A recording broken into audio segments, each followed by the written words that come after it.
বাবা মায়ের সামনেই চোর সন্দেহে পিটিয়ে হত্যা করা হয় কিশোর মাহিনকে।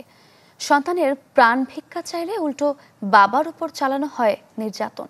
এমনকি মৃত্যুর আগে ছেলের মুখে পানিও তুলে দিতে দেয়নি মাকে। এমন অমানবিক ঘটনা ঘটেছে চট্টগ্রামের ফটিকছড়িতে। মব তৈরি করে এটিকে পরিকল্পিত হত্যাকাণ্ড বলছেন প্রত্যক্ষদর্শীরা। রনি দত্তের রিপোর্ট, ছবি তুলেছেন হারুনুর রশিদ।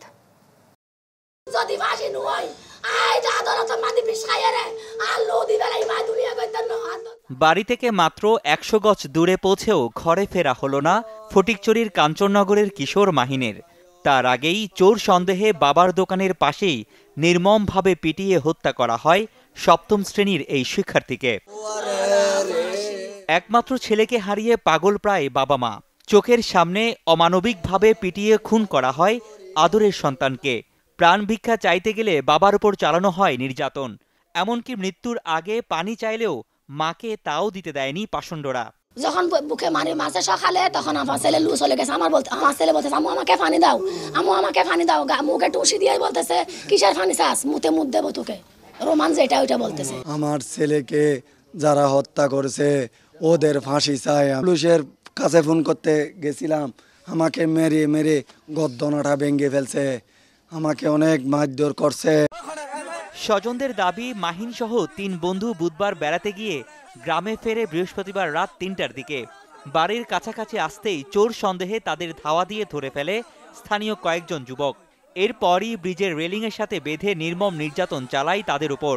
প্রত্যক্ষদর্শীদের দাবি, মব তৈরি করে পরিকল্পিতভাবে হত্যা করা হয় এই কিশোরকে। এটাই পরিকল্পিতভাবে মৃত্যু করছে, মেরে ফেলছে। কক্সবাজার থেকে আসছে, ওখানে এই 3টা বাজে, 3:30 বাজে ওখানে গাড়ি লাগছে। ওরা সঞ্জন দুদিকে মানে দেখা দেখি করার বলছে, সেজন্য করি ওনারা লড়াইছে, লড়াইগুলো ওখানে নিয়ে বাঁধিয়েছে। তোমরা পুলিশ ডাকি আনি পুলিশের গছাই দিও, আইন রাস্তা দিয়ে ফেলুন, নফুনে হজন না মারি ফেলি। এমন কোনো লোকে ধরছে ঘর থেকে, এই তুই চোর ধরে আন মার, কোনো সমস্যা চুরি করে নাই, কি জন্য মারছে। ঘটনায় অভিযুক্তরা সবাই একই এলাকার। তাদের বক্তব্য জানতে বাড়িতে গেলেও পাওয়া যায়নি কাউকেই। তবে স্বজনদের দাবি, বেশ কিছুদিন ধরে এলাকায় চুরির ঘটনা ঘটছে, তাই 3 দিন ধরে পাহারা দিচ্ছিল স্থানীয়রা। এর মধ্যেই ঘটেছে এমন ঘটনা। চারের মাস্টার ঘর থেকে নাকি 2 বা 3 বার চুরি করেছে, অনেকে টনকে দিয়ে দিয়েছে। আমাদের ঘরে রুল, আমাদের দোকানের রুল টনকে দিয়ে চুরি হয়েছে।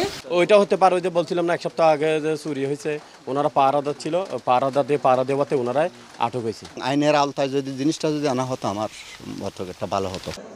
নির্যাতনে গুরুতর আহত মাহিনের 2 বন্ধু মানিক ও রাহাত। তারা চিকিৎসাধীন চট্টগ্রাম মেডিকেলে। ডাক্তার তো পরীক্ষা দিতেছে, এখনো কোনো রকমের ভালো মন্দ বলেনি, কিছু খাওয়াইতে পারতেছি না, কোনো খাওয়া দাওয়া নাই, কোনো কথা বলতে না, কথা বলতে পারতেছে না। ওর চেঞ্জ হয়তো কিছু আসতেছে, হয়তো 5 মিনিট পরে আবার একটু করে চোখ এমনি জাগানো হচ্ছে, আবার চেঞ্জ চলে যাচ্ছে। ঘটনাস্থল পরিদর্শনে গিয়ে জড়িত কাউকেই ছাড় না দেওয়ার কথা জানান পুলিশ সুপার। বাকি যারা রয়েছে সবাইকে গ্রেফতারের জন্য আমরা কাজ করে যাচ্ছি। আমরা চাচ্ছি এই ঘটনার দৃষ্টান্তমূলক বিচার হোক। সেই বিচার কার্যের জন্য পুলিশের পক্ষ থেকে সর্বোচ্চ আন্তরিকতা দিয়ে, সর্বোচ্চ পেশাদারিত্ব দিয়ে আমরা এটা নিশ্চিত করতে চাই। এই ঘটনায় তৈয়ব, নাজিম, নোমান, আজাদ, মহিউদ্দিন সহ অজ্ঞাত আরও 5-6 জনের নামে মামলা দায়ের করেন মাহিনের মা। এর মধ্যে গ্রেপ্তার আছে নোমান ও আজাদ। রনি দত্ত, চ্যানেল 24, চট্টগ্রাম।